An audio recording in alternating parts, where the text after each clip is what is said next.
السلام علیکم جی. ہم نے گزشتہ دنوں یوکرین کے اوپر ایک ولاگ کیا اور ہم نے دو باتیں کی. اس کے اوپر بہت سارے لوگوں کا، دوستوں کا، ہمارے جو ویورز ہیں ان کا اعتراض آیا نیچے. ایک تو ہم نے اس میں یہ تجویز پیش کی تھی کہ چائنا سے واپس لائے گئے افراد جو ہیں ان کا ابھی تک ہم کچھ نہیں کر سکے، وہ بیچارے مظاہرے کرتے پھر رہے ہیں، تو ان کو اگر وہاں سے ہم بچوں کو واپس لا رہے ہیں تو اس کے حوالے سے ہمیں پراپر پلاننگ کرنی چاہیے تاکہ یہ بھی کل کو مظاہرے نہ کر رہے ہوں.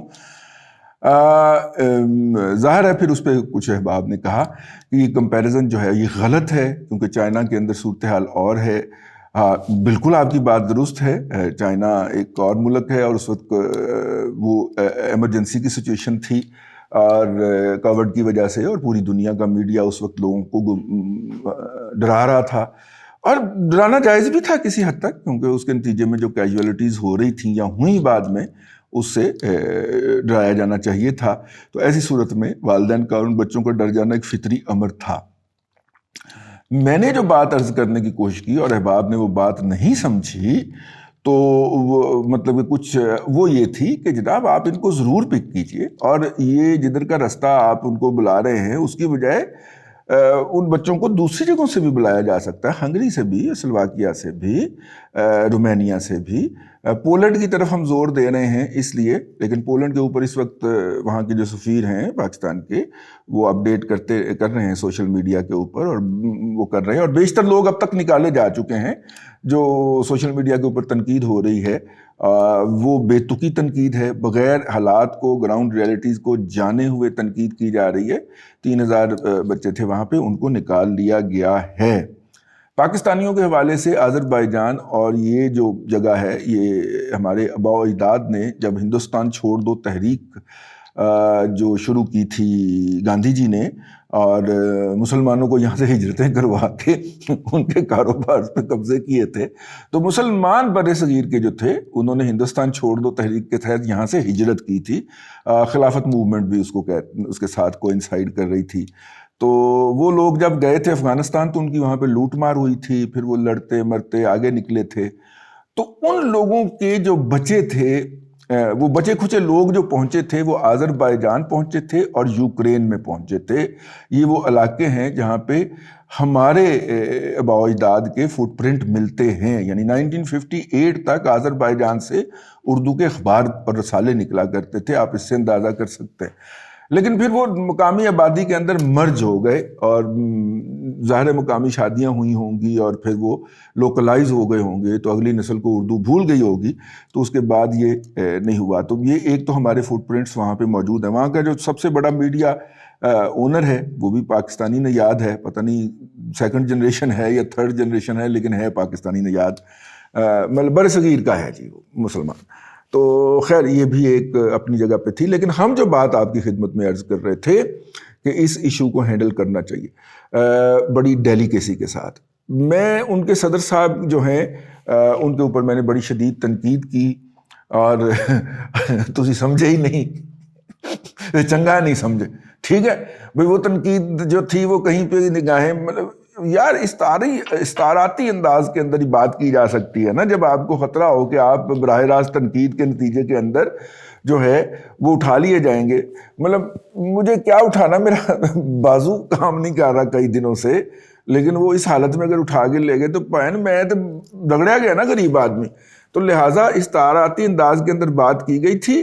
جن صاحبان کو سمجھ آ گئی ان کا بھی شکریہ، جن کو نہیں سمجھ آئی انہوں نے ہماری گوشمالی کی، ان کا بھی شکریہ. ٹھیک ہے، ہمیں معلوم ہوا کہ لوگ اس طرح کی انڈائریکٹ باتیں جو ہیں وہ سمجھنے کا مزاج یا صلاحیت نہیں رکھتے.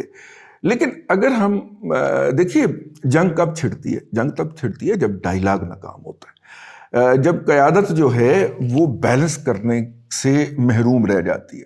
میں آپ کو ایک پرانی کہانی سنانا چاہ رہا ہوں. اب یہ جو رشینز تھے انہوں نے براہ راست مداخلت فرمائی افغانستان کے اندر، اور ابھی بھی رشین جو ہیں وہ یوکرین کے اندر براہ راست مداخلت کر رہے ہیں. رشینز جو تھے وہ 5 ریاستیں ہڑپ کرتے کرتے تھک گئے تھے، اس لیے افغانستان بچ گیا تھا دوسری جنگ عظیم کے بعد. اور اب وہ نئے اگریشن کے ساتھ، شرطیہ نئے پرنٹوں کے ساتھ جب وہ افغانستان میں وارد ہوئے تھے تو کیسے ہوئے تھے؟ افغانستان کے اندر ایک اقلیت تھی یہ اقلیت کون تھے؟ یہ اقلیت وہ طلبہ تھے جو کہ روس کی مختلف یونیورسٹیوں سے پڑھ کے آئے تھے، ٹھیک ہے۔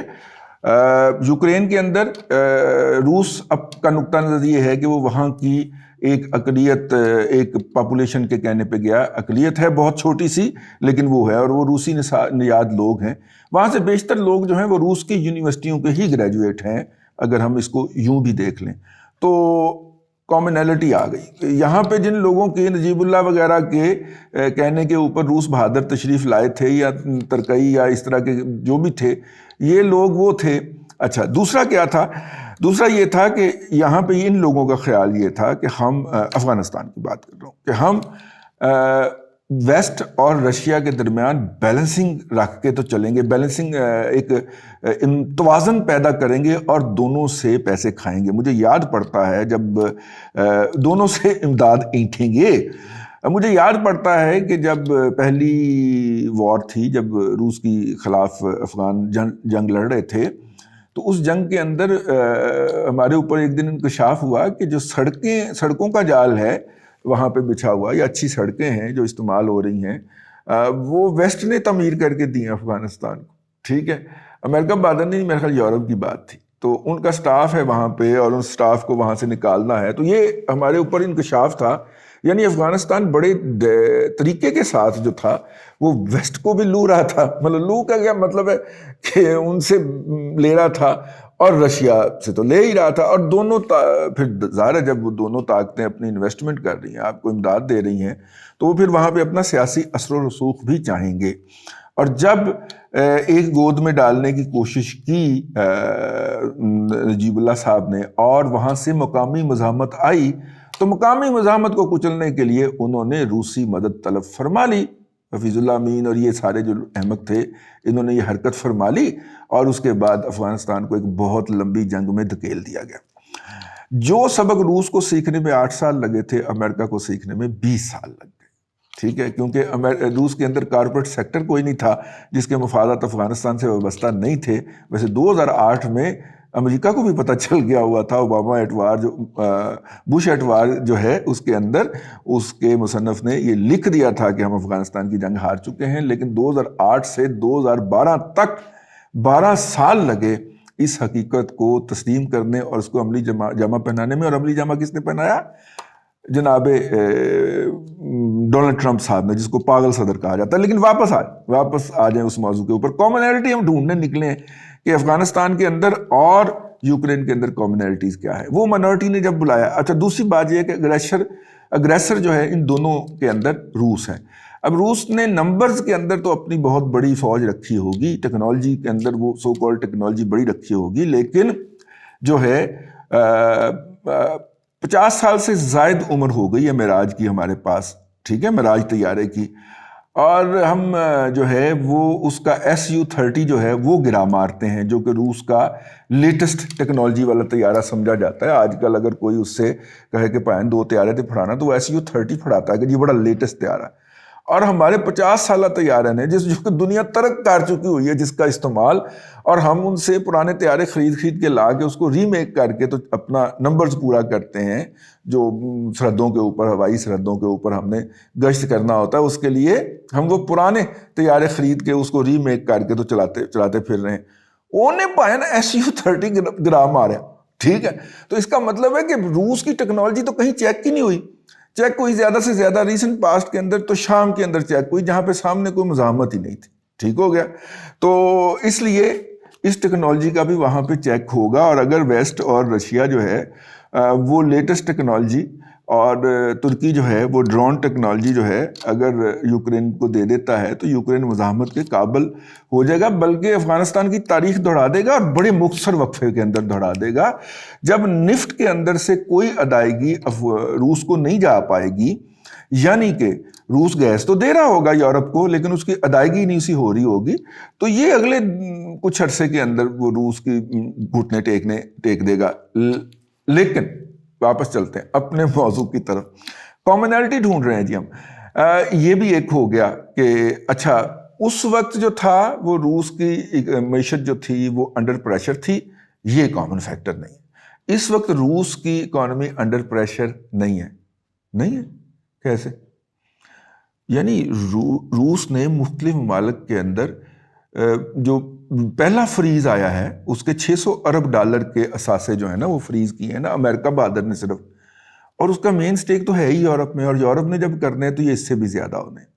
صرف اثاثوں کی بات نہیں ہو رہی، ان اثاثوں ظاہر وہ کوئی انویسٹمنٹ ہوں گی، کوئی ادارے خریدے ہوں گے، کوئی بینک خریدے ہوں گے، یہ بینک چلتے تو رہیں گے، یہ ادارے چلتے تو رہیں گے، لیکن ان کے پروفٹس جو روس کو جا رہے تھے یا رشین گورنمنٹ کو جا رہے تھے وہ بند ہو جائیں گے، اور جب انفلوز بند ہو جائے گا، جو عالمی سطح کے اوپر نفٹ کا سسٹم ہے نا، سوئفٹ ہے یا نفٹ ہے، سوئفٹ نفٹ تو پاکستان میں سوئفٹ ہوگا، یہ جو مطلب کہ ایک دنیا کے ایک بینک سے دوسرے بینک کے اندر جب پیسے جاتے ہیں تو اس ٹرانسفر کو جو لیگلائز کرتا ہے، جو مانیٹر کرتا ہے، مطلب کارڈ جو سوائپ ہوتا ہے آپ کا، تو ایک اکاؤنٹ سے دوسرے اکاؤنٹ میں پیسے جاتے ہیں تو وہ آٹومیٹیکلی جو اس کو اتھینٹیکیٹ کرتا ہے اس سسٹم میں سے روس بہادر کا نام نکال دیا، ٹھیک ہے۔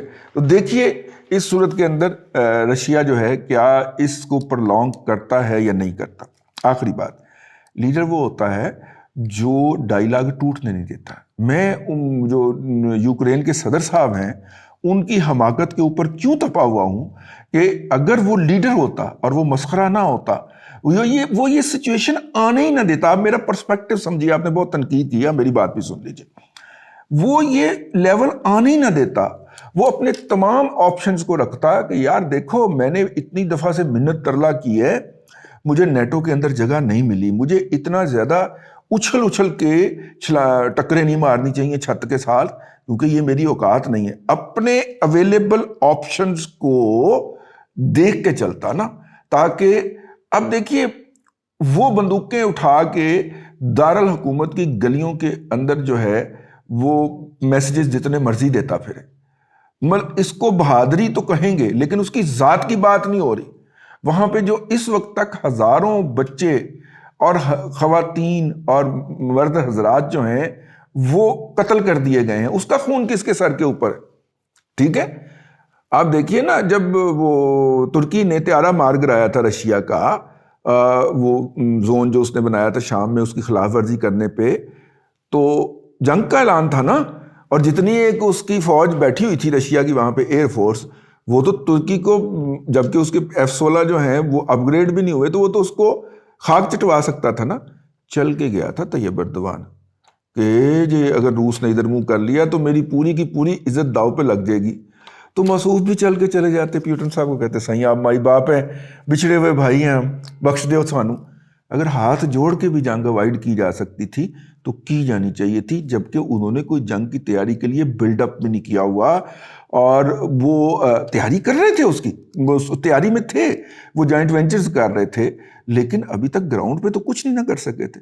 باقی ہے بندوقاں چوک کے ملک اسلم جس طرح کراچی کی سڑکوں کے اوپر وہ قاتل جو تھا، کرائے کا قاتل، وہ گھوما کرتا تھا، اور یہ جناب بندوقیں اٹھا کے اور آخری قطرے تک میں کھڑا ہوں، اور جو لوگ اس کو بہادری کے طور پہ اس سے انسپائریشن لے رہے ہیں نا، وہ بھی میرے خیال کے اندر، میں بڑی محتاط رائے دے رہا ہوں، ذہنی طور پہ مریض لوگ ہیں، ٹھیک ہے۔ جان گوا دینا کوئی ایشو نہیں ہوتا، آپ کے جان گوانے کے بعد آپ بچ جانے والے لوگوں کے اوپر کیا بیتے گی، یہ استعارے شاعری میں اچھے لگتے ہیں، ٹھیک ہے، کہ ڈٹ گئے، سینہ سپر ہو گئے، گولی کھا لی، یہ شاعری کے اندر اچھے لگتے ہیں۔ اس طرح مملکتیں، ریاستیں، ملک نہیں چلا کرتے۔ یہ بھائی جان اگر شہید بھی ہو جائے، مارے بھی جائیں، تو یوکرین تو گیا نا۔ اصل قیادت یہ تھی، اس کو ہم نے اس کام کے لیے تو نہیں منتخب کیا، یا یوکرین کے لوگوں نے۔ اصل ایشو یہ تھا کہ وہ جنگ کو اوائڈ کرتا اور رشیا کو انگیج رکھتا، اس کو یقین دہانی کرواتا کہ پائنا ایسی کوئی گال نہیں کی، ٹھیک ہے، ہم ہم نیٹو میں شامل ہو بھی گئے تو ان کا اسلحہ ہم یہاں پہ نہیں آنے دیں گے، ٹھیک ہے۔ اب وہ نیٹو میں بھی شامل نہ ہو سکا، ادھر سے روس نے حملہ بھی کر دیا۔ یہ وہ حماقت ہے جس کی بنیاد کے اوپر مجھے اس شخص کے اوپر غصہ ہے۔ یوکرین کے ساتھ میری پوری ہمدردیاں ہیں، اور میں ویسے ہی یوکرین کے لیے آواز اٹھانا اپنا فرض سمجھتا ہوں ایک انسان کے طور پہ، جس طرح افغانستان کے اوپر حملے کے اوپر ہم نے آواز اٹھائی تھی۔ پیرامیٹر سیم ہے کہ ایک باہر کی قوت ایک آزاد خود مختار ملک کے اوپر قبضہ کر کے اپنی اور وہاں پہ قتل و غارت گری کر کے اور اس کے وسائل کو لوٹ کے اپنی مرضی کی وہاں پہ پپٹ حکومت مسلط کر کے یہ قطعاً ایسا نہیں کر سکتی، نہ انسانیت اس بات کی اجازت دیتی ہے، اقوام متحدہ کا چارٹر بھی اس امر کی اجازت نہیں دیتا۔ اس لیے جو گزشتہ ولاگ کے اندر ہم نے یوکرینی صدر صاحب کی جو خاطر تواضع کی تھی، جو چترول کی تھی، اس کی بنیادی وجہ یہ تھی۔ کچھ چیزیں کلیریفائی کر دینی چاہیے۔ اب آپ ہمارے اوپر تنقید فرمائیں، ہم آپ کی تنقید کو قطعاً اس کے اوپر سے ڈیلیٹ نہیں کریں گے، ماسوائے مشرقی ہمسایوں کو۔ اللہ آپ کو آسانیاں عطا کرے اور آسانیاں خلق خدا میں تقسیم کرنے کی توفیق عطا کرے۔